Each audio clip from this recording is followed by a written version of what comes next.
Sexta-feira, quando o sol se despede, é hora de aconchego, de acender as velas, hora de casa cheirosa. A penumbra da tarde de sexta é hora de comida boa, de risada, de família perto, de música bonita. É hora de cantar e de ouvir, de falar e calar. É o momento de lembrar de onde viemos e para onde vamos, de aquecer a alma com a presença do Eterno, que é o Senhor desse dia. É o nascer de um dia e no morrer de outro.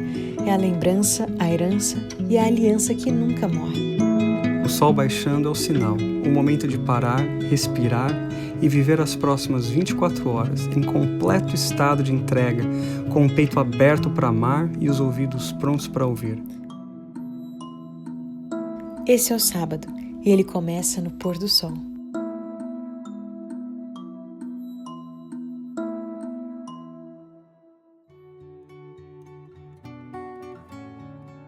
Bem-vindos a mais um Pôr do Sol. Eu espero que essa semana tenha sido uma semana abençoada para você. Para nós foi um pouco cansativa, estamos um pouco cansados, mas normal, tá tudo certo, graças a Doentes. Deus.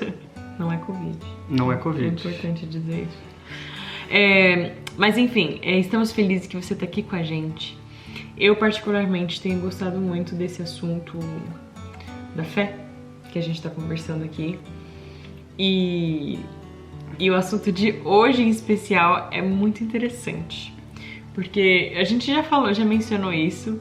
Pra quem tá chegando aqui agora, tá? Eu tô falando assim como se todo mundo que estivesse assistindo já soubesse. Nós estamos conversando sobre Hebreus capítulo 11, sobre a galeria de heróis da fé, como é o nome que a gente comumente ouve por aí. Homens e mulheres que são considerados pessoas de fé, estão mencionados nesse capítulo. E o personagem de hoje é interessante porque ele é o oposto, né? Ele era uma pessoa medrosa. Se a gente para e analisa a vida dessa pessoa, parece que ela não tá muito assim pronta para fazer parte dessa galeria, mas ela está. Isso é incrível. A gente vai conversar sobre Gideão. Eu não sei se você conhece a história de Gideão. Ela tá lá no livro de Juízes, a gente vai ler, quer dizer, não vai ler a história dele, mas nós vamos conversar sobre a história dele. Mas antes disso, vamos conversar aqui, eu vou ler o texto novamente de Hebreus capítulo 11 pra gente começar essa conversa. Mesmo versículo de semana passada, porque Gideão está mencionado no mesmo versículo de Samuel que a gente conversou. Versículo 32 do capítulo 11. Que mais direi? Não tenho tempo para falar de Gideão, Baraque, Sansão, Jefté, Davi, Samuel e os outros profetas, os quais pela fé conquistaram reinos, praticaram a justiça, alcançaram o cumprimento de promessas, fecharam a boca de leões, apagaram o poder do fogo e escaparam o fio da espada. Como que a gente começa essa conversa sobre Gideão? Eu acho que você deu uma ótima introdução. Aqui a gente vai encontrar um personagem muito interessante que vai falar com certeza ao coração de muitos de nós. Porque na galeria dos heróis da fé existem pessoas que não tinham fé. Existem pessoas medrosas. Que eram tão medrosas, que são tão parecidas com a gente, e eu agradeço a Deus que ele inspirou o apóstolo Paulo a escrever sobre esses homens e essas mulheres, colocando eles dentro dessa galeria, que a gente chama de galeria, mas nesse capítulo de Hebreus 11, e ali a gente encontra diversos desses personagens, e com certeza a Bíblia, ela está convidando a mim e a você a olharmos para essas histórias e poder, assim, enxergar um pouco de nós nelas, e criar dentro de nós a vontade de sermos como eles. E também se relacionar, né? A história bíblica nada mais é do que a gente olhar para essas pessoas e pensar, poxa, eles eram seres humanos como eu, com dificuldades como eu, com sonhos, com problemas, com dificuldades de família, de emprego, como eu, como você. E Gideão, ele era, na verdade, um homem sem fé. Ele era uma pessoa aparentemente sem fé. A gente vai ver aqui no capítulo 6 do livro de Juízes, a gente não tem tempo de contar toda a história de Gideão, mas se você quiser ler a história de Gideão, vai lá no livro de Juízes, a gente vai ler agora um pouquinho no capítulo 6, mas uma breve abertura sobre a história de Gideão é que ele vivia numa época em que o povo de Israel não tinha rei. E o povo, ele dependia de lideranças isoladas.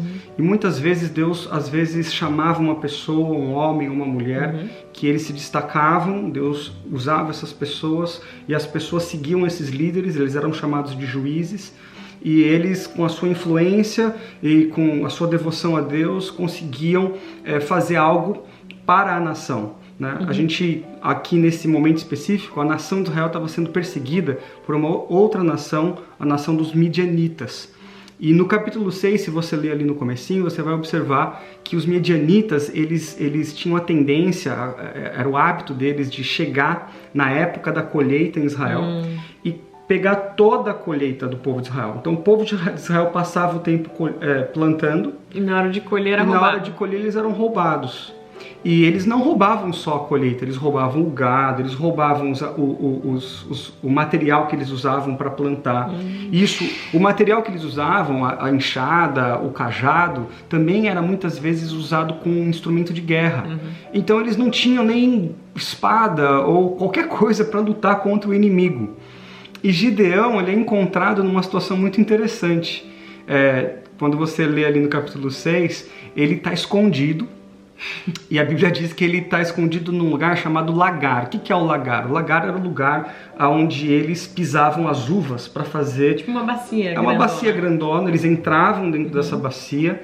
Essa bacia possuía alguns furos, alguns filtros, para que quando eles pisassem ali nas uvas, era produzido então o suco de uva, eles podiam colher o suco de uva, né? Não era lugar para bater o trigo. Ele levou o trigo. Ele levou um chumaço de trigo para bater lá dentro, escondido. Porque ele estava com medo. Olha só o que diz a Bíblia, muito interessante. A gente vai ter que ler rápido, porque a história... Juízes capítulo 6, capítulo 6, versículo 11. O anjo do Senhor é Jesus. Ele encontra Gideão nessa situação, presta atenção. Então veio o anjo do Senhor e assentou-se debaixo do carvalho que está em Ofra, que pertencia a Joás, e Gideão, seu filho, estava malhando trigo no lagar. Então o anjo do Senhor lhe apareceu e lhe disse: O Senhor é contigo, homem valente. Respondeu-lhe Gideão: Ah, Senhor meu, se o Senhor é conosco, por que nos sobreveio tudo isso? E o que é feito de todas as suas maravilhas que os nossos pais nos contaram, dizendo: Não nos fez o Senhor subir do Egito, porém agora o Senhor nos desamparou e nos entregou nas mãos dos midianitas. Então virou o Senhor para ele e disse: Vai nessa tua força. Parece que Jesus está brincando com esse rapaz. Que papelão, hein, Gideão? Parece que Jesus está brincando com esse rapaz, porque claramente ele não tem força nenhuma. Claramente ele não é um homem valente. Ele está escondido. Ele está ali dentro de um lugar... Ele está duvidando, questionando, né? Não, em primeiro lugar, ele está escondido. Ele está amedrontado. Ele é talvez um rapaz franzino. Depois, se a gente continuar lendo, a gente vai ver ele era o filho menor da menor família de Israel. Então ele era um garoto. Imagina, nessa situação, você sabendo que se alguém te encontra, você não tem nem uma espada para lutar. Você não tem absolutamente nada, vai perder a comida. Se eles têm pouca comida, quer dizer que ele era um rapaz franzino. Ele não comia direito. Então ele era uma pessoa quase que desnutrida. E nesse momento... Jesus olha para esse rapaz, porque o anjo do Senhor é Jesus. Então Jesus olha para esse rapaz, encontra esse rapaz, e ele olha para ele e diz assim: Você é um homem valente. A primeira coisa que a gente tinha que entender aqui é o seguinte: é que antes de você ter fé em Deus, Deus tem fé em você. Amém. Antes de você acreditar em você, Deus acreditou em você. E muitas vezes... a gente tem a tendência de olhar só pra gente e para aquilo que a gente é. E o que a gente é, realmente é pouco. E se a gente para pensar na nossa fé, é desanimador, porque a nossa fé é tão, assim, frágil, né? A gente tem momentos... Mas isso que você falou é incrível. Antes da nossa fé, existe a fé que Deus tem na gente. E é por isso que a gente existe. Ele gera essa fé em nós. É muito interessante... que pessoas de influência, quando elas lançam uma palavra sobre alguém, elas podem formar dentro dessa pessoa que a palavra foi lançada um futuro. Pais e mães, por exemplo, quando estão moldando o caráter de uma criança, dando a ela a identidade dela, porque a criança recebe a identidade dela dos pais.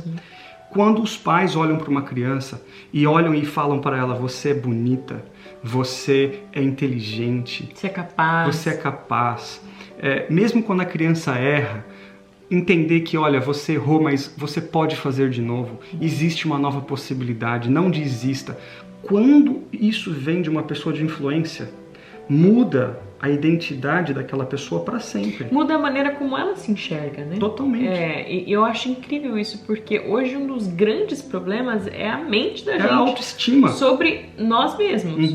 Às vezes a gente não é nada daquilo, mas o jeito como a gente se enxerga, como a gente acredita, por N razões, dita a nossa vida. Isso é incrível, realmente. E Deus, Jesus, ele veio para resgatar essa identidade que você tem, que eu tenho.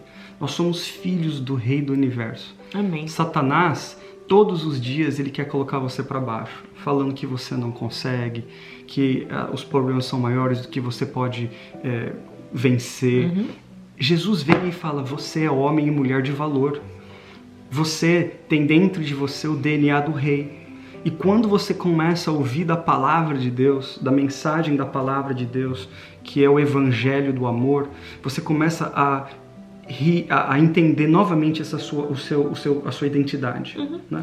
Eu acho interessante também perceber e falar que a fé de Gideão, ela existia, mas ela estava fraca. E é interessante que ele menciona o passado. Eu acho que, eu não sei qual que foi o tom aqui que ele falou, mas até num tom de ironia. Assim, não é? Os nossos antepassados não falavam do Egito e tal. E agora? E a gente, olha a nossa situação. Não é assim, medo do que está por acontecer. Está acontecendo. Nós estamos passando por isso. E aí, cadê? Senhor? É muito interessante isso. Ele não titubeia. Ele coloca para fora, confronta, né? Essas frustrações dele. E eu queria lembrar isso para você, gente. Pessoas de fé não são pessoas que não têm dúvidas.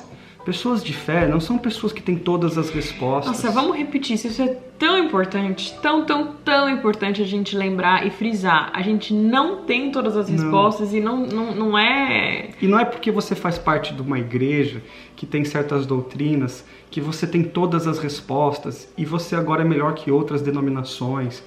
Você não tem todas as respostas, eu não tenho todas as respostas e tudo bem. E Gideão, ele vem até o anjo do Senhor e fala, olha, eu estou frustrado com você, porque eu ouvi dizer que você fez coisas no passado, mas eu não vejo nada disso na minha vida. E talvez você esteja passando por isso. Talvez você já ouviu histórias, sermões, testemunhos na igreja, familiares, mas na sua vida, talvez você ainda não tenha visto. Eu queria pedir para você contar, para quem não conhece a história de Gideão, qual foi o desfecho da história de Gideão? Então, para a gente finalizar, porque é muito maravilhoso, é muito importante a gente entender esse ponto de que é importante você começar a sua fé, mesmo pequena, e Deus ele consegue iniciar esse processo com você onde você está, não importa o estágio que você esteja. Você pode estar lá nesse estágio de dúvida, como Gideão estava. Aí o processo que Deus tem na nossa vida é, primeiro, Ele quer que você saiba que Ele acredita em você, que Ele tem fé em você. Segundo, Ele quer que você saiba que Ele aceita as suas frustrações. Amém. Que Ele não tem problema em ouvir você orando muitas vezes dizendo, eu não sei o que está acontecendo, olha, eu estou chateado com você. Deus é tão grande que Ele aceita até mesmo as nossas frustrações. E Ele não fica chateado com você. Você pode falar para Ele. Aliás, lá no livro de Isaías, no capítulo 1, versículo 18, a palavra de Deus diz assim, vinde e arrazoemos. Vem, conversa comigo, conta para mim as suas dúvidas. Então, é muito legal saber que a igreja tem que ser um lugar para pessoas que têm dúvidas abrirem o coração. Não fique com medo. Aí no fim, na terceira parte, a história de Gideão termina assim. Esse rapaz medroso, que aparentemente não tinha fé, é usado por Deus para derrotar nas Escrituras um dos maiores exércitos que já existiram. E ele não derrotou esse exército com um outro grande exército. A Bíblia fala que ele derrotou com 300 outros homens. Era Gideão e mais 300. Mas por trás de tudo estava o Deus do universo. Estava o exército de Deus. Né? Sabe, Deus tem para você uma vitória. Talvez você ainda não saiba. talvez você não veja, talvez tudo que você está vendo agora é medo, insegurança, você só vê as inquietações e os dilemas. Confia, explora o coração de Deus. Foi o que Gideão fez. Na história dele, ele foi explorando o coração de Deus. Ele vai pedindo testes para Deus. Ele fala, eu vou colocar uma lã aqui fora. Se chover na lã... Sim. Lembra da história? Que se chover na lã, eu vou acreditar que o Senhor está comigo. Aí ele saía lá fora, aí o chão estava todo seco e a lã estava molhada. Aí ele fala, não, mas eu preciso de mais um teste. Aí amanhã eu quero que o chão esteja molhado e a lã seca. E Deus permitiu. Por quê? Porque Deus sabia que ele precisava desse processo. É que Gideão, ele, com dúvidas, escondido, com medo, conversou com Deus. Muitas vezes a gente se frustra na caminhada e acaba não querendo mais conversar com Deus. Acha que isso é uma parte que não vale mais a pena. Mas eu acho essa parte importante também, que a gente às vezes fraco, cansado, com dúvida, com medo, senta e conversa e fala. E mesmo que não seja para falar coisa boa com Deus, fale, porque a presença de Deus já transforma a gente. E eu acho que é o que aconteceu aqui com o Gideão. E a fé dele, apesar de estar assim, completamente quebrada, pequena, ela foi sendo construída e ele entendeu que Deus tinha uma missão para ele. E essa é a nossa mensagem da gente para você hoje, da Bíblia, na verdade, né? Deus não estava procurando um general, Deus não estava procurando um Rambo, Deus não estava procurando um soldado qualificado, Deus estava procurando alguém que pudesse explorar o coração dele. Deus quer procurar pessoas normais, comuns, com medos, com dificuldades e dúvidas, mas que tenham a vontade, o anseio de conhecer mais desse Deus. Se você tem essa vontade, se você tem esse desejo, Deus pode trabalhar com você e fazer coisas incríveis na sua vida. Amém. Que Deus abençoe você esse sábado. Amém. Deus te abençoe. Eu espero que esse seja um sábado abençoado. Não sei com quem você está, como você está, mas receba aqui a palavra de Deus e que ela acalme e acalente seu coração nessa noite. Vamos orar. Você. Eu? Ok. Querido Deus, muito obrigada por mais um sábado, pela tua misericórdia, porque o Senhor está conosco todos os dias. Obrigada porque o Senhor é um Deus que vem até nós, sabendo que nós somos tão fracos, que a nossa fé é tão imperfeita, mas o Senhor está disposto a nos ouvir, a ouvir até as nossas reclamações e nos escolhe mesmo assim, com essas imperfeições, e tem fé em nós, apesar de nós mesmos.